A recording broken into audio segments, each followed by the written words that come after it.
سارگون نے اپنے نائب کے ساتھ گفتگو ختم ہی کی تھی کہ وہ چونک پڑے، اس لیے کہ ان کے دائیں جانب سے سرخ بجلیوں کے گہواروں کے اندر سے نمودار ہونے والے جہاز اور تباہ کاری پھیلاتے کروٹیں لیتے طوفانوں کی طرح احمد بن سعید اپنے لشکر کے ساتھ نمودار ہوا تھا۔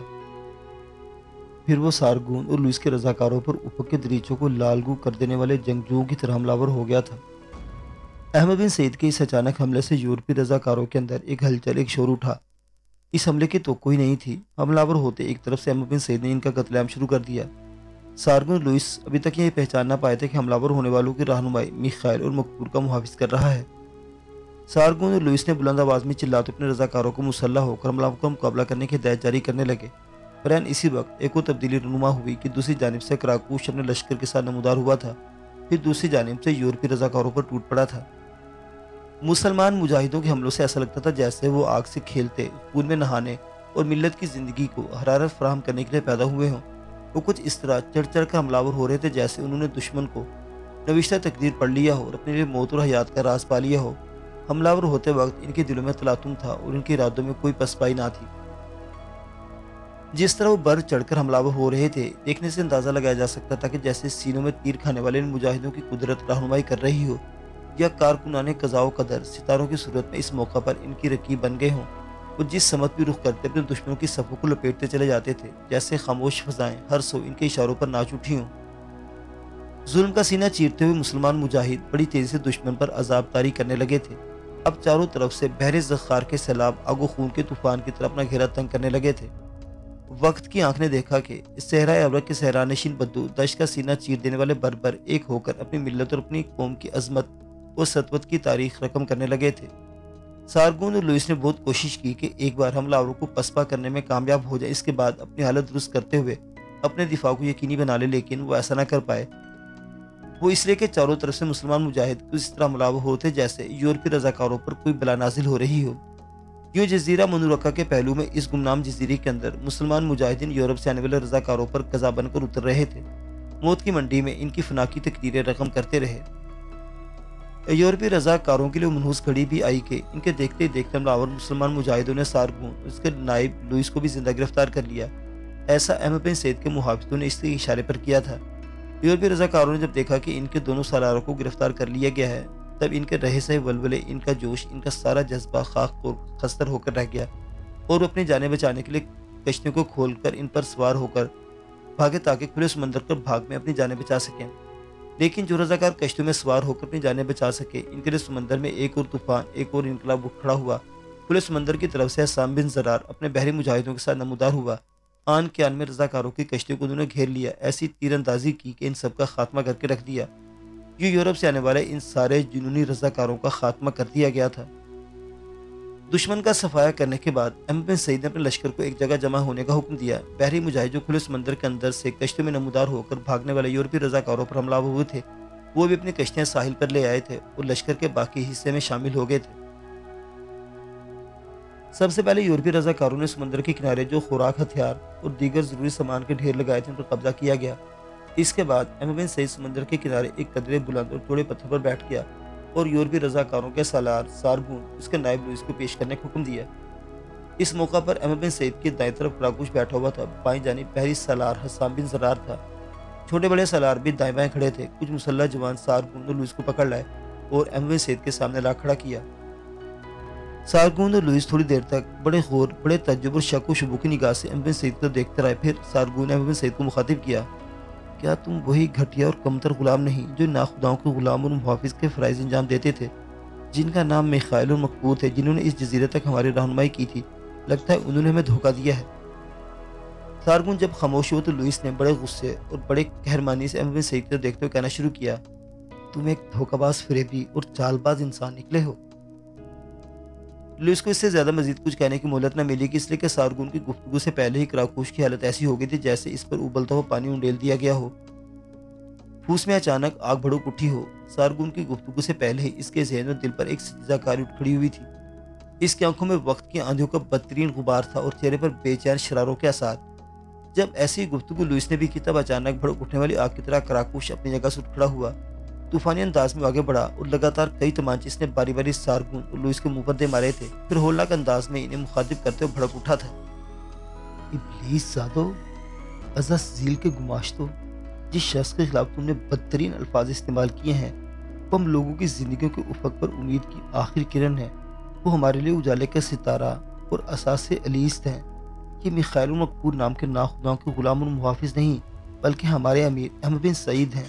قسم خداوند لا شریک کی، اگر میرے امیر حکم دیں تو میں کراکوش یہیں کھڑے کھڑے تم دونوں کو لوہے کی لگامیں ڈال کر رکھ دوں۔ اپنے منہ پر تماچے پڑنے کی وجہ سے سارگون اور لوئس دونوں بھڑک اٹھے۔ پھر سارگون نے باری باری کراکوش اور احمد بن سعید کی طرف دیکھتے ہوئے کہنا شروع کیا، کیا تمہیں کوئی ایسا ہے جو مجھ سے تیغ زنی کا مقابلہ کر سکے؟ میں نہیں جانتا تم لوگ کون ہو، بحری قزاق ہو یا کسی ملک سے تمہارا تعلق ہے۔ تمہیں کوئی جوان کو دلے اور شجاع ہو تو میرے ساتھ تیغ زنی کا مقابلہ کرے۔ اگر وہ تیغ زنی میں مجھ سے جیت جائے تو اس کو اجازت ہوگی کہ ہم دونوں کی گردنیں کاٹ دے، اور اگر میں اسے تیغ زنی میں جیت گیا تو تمہیں ہم دونوں کو آزاد کرنا ہوگا۔ ہم جہاں چاہیں چلے جائیں گے، اس کے تم رکاوٹ نہیں بنو گے۔ اس موقع پر کراکوش کا ہاتھ بے ساختہ ہی اپنی تلوار کے دستے کی طرف چلا گیا۔ پھر ایک جھٹکے کے ساتھ اس نے اپنی تلوار بے نیام کی۔ سارگون اور لوئس کو مخاطب کر کے کچھ کہنا ہی چاہتا تھا کہ ہاتھ کے اشارے سے احمد بن سعید نے اسے روکا۔ احمد بن سعید کے اس اشارے پر کراکوش بولتے بولتے رک گیا۔ ہاتھ کے اشارے سے جب احمد بن سعید نے اسے دوسری بار سمجھایا تو اس نے اپنی تلوار نیام میں ڈال لی اور پیچھے ہٹ گیا، اس جگہ آ بیٹھا جہاں سے اٹھ کر سارگون اور لوئس کی طرف بڑھا تھا۔ احمد بن سعید کے ان اشاروں پر سارگون کو اپنے لیے امید کی کوئی کرن دکھائی دی۔ اس نے اس موقع پر بڑے غور سے احمد بن سعید پر دیکھا۔ اس نے جائزہ لیا۔ احمد بن سعید کے چہرے پر ایک لمحے پر سپاہیانہ وقار تھا۔ وہ اس وقت کھدرے کپڑے کی ہوا پہنے ہوئے تھا جس کے اندر سارگون لوئس دونوں کو وہ تباہی کی آگ کی طرح محسوس ہوا۔ تھوڑی دیر تک خاموشی رہی۔ پھر احمد بن سعید نے سارگون اور لوئس کو مخاطب کر کے کہنا شروع کیا، سارگون جو چیلنج تم نے دیا ہے میں احمد بن سعید اسے قبول کرتا ہوں۔ سارگون اور لوئس کو محسوس ہوا کہ احمد بن سعید کی آواز ایسی زوردار تھی جیسے بے روک آندھی بے تحاشا قوتوں کے اندر گندھک اور کوئلوں کا دھماکہ ہوا ہو۔ کچھ دیر خاموشی رہی۔ پھر احمد بن سعید نے اپنے پہلو میں بیٹھے کراکوش کے کان میں سرگوشی کی، جسے سن کر کراکوش اپنی جگہ پر اٹھ کھڑا ہوا اور ایک طرف چلا گیا۔ تھوڑی دیر بعد وہ لوٹا احمد بن سعید کے قریب آیا۔ اس کے ہاتھ میں وہی تلوار تھی جو تلوار لے کر احمد بن سعید نے میخائیل اور مقپور کے محافظ کے فرائض انجام دیے تھے۔ وہی سیدھے پھل کی قیمتی دستے والی تلوار جو لکنت کی بندرگاہ میں حسام بن زرانی سے مہیا کی تھی۔ احمد بن سعید نے وہ تلوار کراکوش سے لی۔ تھوڑی دیر تک الٹ پلٹ کر تلوار کا جائزہ لیتا رہا۔ پھر تلوار اسے بائیں جانب رکھ دی۔ کچھ دیر سوچا، پھر اس کی نگاہیں اپنے سامنے کھڑے سارگون اور لوئس پر جم گئی۔ اس کے بعد اس کی آتش فشاں کی طرح بھڑکتی آواز سنائی دی، سارگون یہی تلوار تم نے اپنے جہاز کے اندر مجھ سے چھین لی تھی۔ اس وقت میں کوئی احتجاج نہ کر سکا۔ میری حالت یقیناً وہاں ایک بے بس انسان، ایک محافظ کی غلام کی سی تھی، لیکن یہاں اس جزیرے پر میں ایک آزاد انسان ہوں۔ جس طرح میں جہاز میں تمہارے سامنے بے بسی سے تم میرے سامنے بے بس ہو، لیکن میں تمہاری بے بسی اور غلامی سے ناجائز فائدہ نہیں اٹھاؤں گا۔ تمہارے ساتھ ویسا بدترین سلوک نہیں کروں گا جو تم نے میرے ساتھ درکونا کی بندرگاہ پہ کیا۔ تمہارے ساتھ ایسا رویہ روا نہیں رکھوں گا جو میں نے اپنے جہاز کے اندر میرے ساتھ کیا۔ تم ایک متعصب انسان تھے کہ میں تمہارے ساتھ میں خیال مقبول کے غلام نہیں بلکہ محافظ کے حیثیت سفر کیا، لیکن تم نے تعصب کی بنا پر مجھے اپنے ساتھ بیٹھنے سے روک دیا اور مجھے خادموں کی آرام گاہوں کی طرف بھیج دیا۔ جانتے ہو میں نے پھر بھی کوئی اعتراض نہیں کیا۔ تم نے جو چیلنج دیا میں اسے بخوشی قبول کرتا ہوں۔ میں تم دونوں سے بیک وقت ایک زنی کا مقابلہ کروں گا۔ اگر تم دونوں مجھ سے جیت گئے تو یہ تلوار میرے سامنے پڑی ہے تو کسی نائٹ کی ہے جو مسلمانوں کے ہاتھوں مارا گیا تھا۔ یہ تلوار بھی تمہیں انعام میں دوں گا، کچھ نقدی بھی دوں گا اور تم جہاں چاہو جانے کی اجازت دوں گا۔ اور تم دونوں مجھ سے ہار گئے تو میں تم دونوں کی گردنیں کاٹ دوں گا، اس لیے کہ تم اسپین کے اندر مسلمانوں کو خون بہایا۔ اس کا انتقام بہرحال تم دونوں سے لیا جائے گا۔ احمد بن سعید کی اس گفتگو سے سارگون کے چہرے اور آنکھوں میں دور دور تک خوشیاں ہی خوشیاں رقص کرنے لگی تھی۔ تھوڑی دیر تک اپنی اس خوشی پر قابو پاتا رہا۔ پھر طنزیہ لہجے میں اس نے احمد بن سعید کو مخاطب کیا، میں نہیں جانتا تمہارا اصل نام کیا ہے، لیکن تم نے میخائیل اور مقپور کے محافظ کی حیثیت سے اپنا نام بوربان بتایا تھا، لہٰذا میں تمہیں اسی نام سے مخاطب کروں گا۔ سن بوربان، تیغ زنی بچوں کا کھیل نہیں ہے۔ تم بیک وقت ہم دونوں کو مقابلے کی دعوت دیتے ہوئے حماقت اور بیوقوفی کا مظاہرہ کر رہے ہو۔ میں اس وقت سے ڈرتا ہوں جب تم ہم دونوں کے سامنے خون میں لت پت یہاں اپنے ساتھیوں کے درمیان پڑے ہوگے۔ میں اس وقت سے ڈرتا ہوں جب تم ہم سے ہارو گے اور اپنی زندگی سے ہاتھ دھو بیٹھو گے۔ دوسری بات جس کا مجھے خدشہ ہے وہ یہ کہ اگر ہم دونوں اکٹھے تم اکیلے سے مقابلہ کریں تو ہم دونوں کی توہین اور حد تک ہے۔ میں تمہیں یقین دلاتا ہوں میں اکیلا ہی چند لمحوں کے اندر تمہیں بچھاڑ کر رکھ دوں گا۔ اگر تمہیں ہمت ہے تو اپنی جگہ سے اٹھو، میرے ساتھ تیغ زنی کا مقابلہ کرو، پھر دیکھتے ہیں حالات اور وقت کس کے حق میں فیصلہ کرتے ہیں۔ احمد بن سعید اپنی جگہ سے اٹھ کھڑا ہوا۔ اسے سارگون کی طرف دیکھتے ہوئے کہنا شروع کیا، سارگون یہ تم نہیں تمہارے اندر شیطانیت کے زنگ، خواہشوں کی آمریت، ضمیر کی کالک بول رہی ہے۔ میں تمہارے سامنے بچہ نہیں ہوں، میں تاریک افق پر امید کی کرنیں ہوں۔ میں رسم گاہوں میں زندگی موت کے مناظر دیکھ چکا ہوں۔ میرے مقابلے پر آنے سے پہلے اپنے ذہن میں یہ بات یاد رکھنا، باولے کتے زیادہ دیر تک ممانی نہیں کر سکتے۔ اس کے ساتھ ایک جھٹکے کے ساتھ احمد بن سعید نے اپنی خمدار چوڑے پھل کی تلوار جب بے نیام کی تو اس کی چمک نے دیکھنے والوں کو خیرہ کر کے رکھ دیا۔ سارگون اس تلوار کو بڑے غور سے دیکھنے لگا جبکہ لوئس پریشان ہو رہا تھا۔ سارگون، میری اس تلوار کی چمک میں دیکھو، تم دونوں کو یقیناً اپنی موت نظر آئے گی۔ سارگون، میری تلوار ایک آئینہ ہے جس کے اندر تم اپنی شکست، اپنی ریخت، اپنی بزدلی، اپنی حماقت کے عکس نمایاں ہوتے دیکھو گے۔ اپنی تلواریں، اپنی ڈھالیں سنبھالو تاکہ مقابلے کی ابتدا کریں۔ اس کے ساتھ ہی اپنے بائیں ہاتھ میں تلوار سنبھالتے احمد بن سعید نے تلوار کے ساتھ اپنی ڈھال کو بھی لہرانا شروع کر دیا تھا۔ سارگون نے اس موقع پر عجیب سے انداز میں احمد بن سعید کو دیکھا، پھر اس نے اپنی پشت پر بندھی ڈھال کھولی اور ڈھال کو ایک طرف پھینکتے ہوئے کہا، یہ ہماری توہین ہے کہ تم اکیلے کے ساتھ، میں اور لوئس تلوار اور ڈھال کے ساتھ تمہارا مقابلہ کریں۔ اس موقع پر لوئس نے بھی ڈھال کھولتے ہوئے سارگون کی ڈھال کو ایک طرف پھینک دیا۔ پھر سارگون کی آواز سنائی دی، سن بوربان، میں پہلے تمہیں کہہ چکا اس مقابلے میں تمہارے لیے اکیلا ہی کافی ہوں، لیکن اب جب کہ تم میرے ساتھ لوئس کو بھی بیک وقت مقابلہ کرنا چاہتے ہو تو مجھے کوئی اعتراض نہیں۔ ہاں، اس کا اثر ضرور ہوگا کہ مقابلے پہلے کی نسبت مزید مختصر اور عارضی ہو کر رہ جائے گا۔ مقابلے کے پہلے لمحے میں تمہیں احساس ہو جائے گا کہ تم نے ہماری جرأت مندی، ہماری تیز زنی اور ہماری شجاعت کا یقیناً غلط اندازہ لگا لیا ہے۔ احمد بن سعید کے چہرے پر طنزیہ سی مسکراہٹ نمودار ہوئی تھی۔ اس کے بعد اس کی آواز پھر سنائی دی، تم میرے اندازوں کو چھوڑو، میرے اندازے غلط ہوں یا صحیح، آؤ مقابلے کی ابتدا کریں۔ میں تمہیں یقین دلاتا ہوں، اگر اس مقابلے میں ہار رہی بھی لگا تب بھی باہر کھڑے میرے ساتھیوں میں سے کوئی بھی دخل اندازی نہیں کرے گا اور نہ مزاحمت۔ اس کے ساتھ ہی سارگون اور لوئس نے ایک دوسرے کو اشارہ کیا، پھر دونوں سانڈ کی طرح آگے بڑھے اور بیک وقت احمد بن سعید پر انہوں نے خطرناک وار کیے۔ احمد بن سعید نے بڑی مہارت اور جرأت مندی سے سارگون کی تلوار کو اپنی تلوار اور لوئس کی تلوار کو اپنی ڈھال پر روکا۔ پھر پلک جھپکتے میں احمد بن سعید کا پاؤں سارگون کے پیٹ میں پڑا تھا۔ سارگون پیچھے ہٹا تھا، اس کے پیچھے ہٹنا تھا کہ احمد بن سعید نے اپنی تلوار کا دستہ اس قوت سے لوئس کے منہ پر مارا کہ لوئس کے 2 دانت ٹوٹ کر گر گئے۔ لوئس شدت کرب کا اظہار کرتے ہوئے پیچھے ہٹ گیا تھا۔ اپنی اس کامیاب کارروائی کے بعد احمد بن سعید کی حالت مزید موت کے علاوہ آگ کے طوفان کی طرح ہو گئی تھی۔ لوئس کو زخمی اور درد کی شدت میں دیکھتے ہوئے سارگون بھی پیچھے ہٹا اور لوئس کے سامنے آ گیا تھا تاکہ اس پر حملہ ہو کر احمد بن سعید اسے مزید نقصان نہ پہنچائے۔ لیکن احمد بن سعید پر تو اس وقت غضب غصہ سوار ہو چکا تھا۔ بجلی کی کوندوں کی طرح آگے بڑھا، پھر تلوار سامنے لہراتے ہوئے سارگون کو مخاطب کیا، سن مورخ، بدتمیز انسان، اب وقت آ گیا ہے، میں تیرے تن بدن کی ہوس کو تیرے ہی بدن کی آگ میں تبدیل کر کے تیرے نفس کے بیابان میں نفرت کی کڑی دھوپ اور زہر بھرے دستے روح بھر دوں۔ لوئس ابھی تک اس قابل نہ ہوا تھا کہ اپنی تلوار سونت کر احمد بن سعید کے سامنے آتا۔ سارگون ابھی تک اس کے سامنے رہتے ہوئے دفاع کر رہا تھا۔ اچانک احمد بن سعید نے سارگون کے ایک ہاتھ ساتھ اپنی تلوار اور ڈھال برسا دی۔ سارگون احمد بن سعید کی تلوار کو اپنی تلوار اس کی ڈھال کو اپنی ڈھال پر روکا۔ اب یہ کارروائی مکمل نہ ہوئی تھی کہ احمد بن سعید نے دوسری کارروائی کر دی۔ احمد بن سعید نے فوراً تلوار سارگون کی تلوار سے علیحدہ کی، اسے بلند کیا۔ سارگون نے دیکھا کہ احمد بن سعید دوبارہ اس کے دائیں کندھے کو نشانہ بناتے ہوئے تلوار گرانا چاہتا تھا۔ سارگون نے اپنی تلوار سامنے کرتے اپنے دائیں کندھے کو محفوظ کیا، لیکن احمد بن سعید نے فوراً پینترا بدل دیا۔ اچانک پرجوش اور بلند آواز میں احمد بن سعید نے نعرہ بلند کیا، استعیذ باللہ۔ اس کے ساتھ ہی احمد بن سعید ہوا میں اچھلا، اپنا رخ اس نے فوراً بدلا، دائیں کندھے کے بجائے اپنی تلوار کو بھلک جب اس انداز میں سارگون کے بائیں کندھے پر گرا دیا۔ سارگون فوراً اس موقع پر دفاع کرنا چاہتا تھا پر ناکام رہا، جس کے جواب میں احمد بن سعید کی تلوار نہ صرف اس کے بائیں شانے کو کاٹتی چلی گئی بلکہ اس نے سارگون کے بائیں بازو کو بھی کاٹ کر رکھ دیا جس میں اس نے ڈھال پکڑ رکھی تھی۔ فضاؤں کے اندر ایک کربناک چیخ بلند ہوئی اور سارگون لاش کی صورت میں زمین پر گر گیا۔ اس کا شانہ اس کے پیٹ کے نیچے تک کٹ چکا تھا۔ سارگون کے گرنے پر لوئس نے انتہائی بے بسی اس کی طرف دیکھا، اس کی نگاہیں احمد بن سعید کی طرف جم گئی تھی۔ لوئس بڑی للچائی ہوئی نظروں سے اپنے قریب پڑی ہوئی اس کی ڈھال کی طرف دیکھ رہا تھا جو اس نے سارگون کی طرف دیکھتے ہوئے قریبی پھینک دی تھی۔ احمد بن سعید بھی اس کی حالت کو دیکھ رہا تھا۔ اس لمحے احمد بن سعید کے چہرے پر ہلکی سی فراخ دلانہ مسکراہٹ نمودار ہوئی۔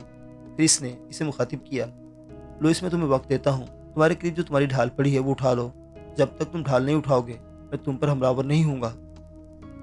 لوئس سہمے سہمے انداز میں آگے بڑھا اور قریبی پڑی ہوئی اس نے اپنی ڈھال اٹھائی، پھر مڑ کر دوبارہ احمد بن سعید کی طرف دیکھا۔